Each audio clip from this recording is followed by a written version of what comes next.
Araz və Kür çaylarının həsrəti Sabirabadda sona çatır. Ona görə də bu məkan Su Qovuşan adlanır. Əsrarəngiz gözəlliyə malikdir. Bu ərazi ta qədimdən yaşayış məskəni seçilib.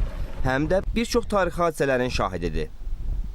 1736-cı ildə keçirilmiş Su Qovuşan və yaxud da ki, Muğan qurultayının adını çəkə bilərik. Müzakirələr zamanı Nadir xan şah seçilib.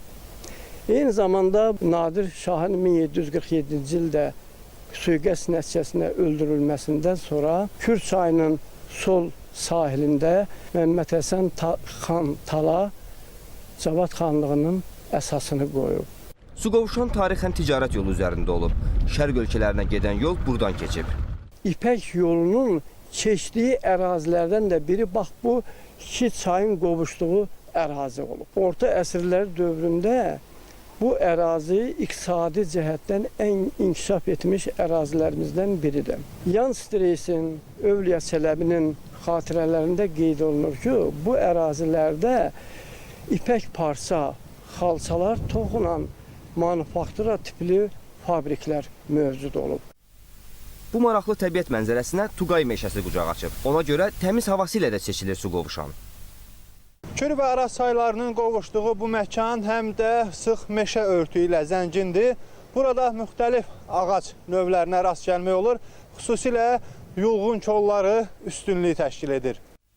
Bitki örtüyü ilə zəngin olan Su Qovuşana insanlar şəfa tapmaq üçün də gəlir. O bitkilərin deməli keyfiyyətini yoxladıqda, ondan istifadə etdikdə, lazımi qaydada istifadə etdikdə insan sağlamlığı üçün müsbət təsiri var. Və o havanın ümumiyyətlə bax, ürək xəstəliyi olanlar, bronxit xəstəliyi olanlar, nəfəs çatışmamazlığı, səhər-səhər sübh vaxtı gedib 15 dəqiqə, 10 dəqiqə təmiz hava qəbul eləmək, bu özü də sağlamlıq üçün böyük əhəmiyyət kəsb eləyir. Buranın turizm imkanları da böyükdür. Xüsusən də kənd turizminin inkişafı üçün əlverişli məkandır Su Qovuşan.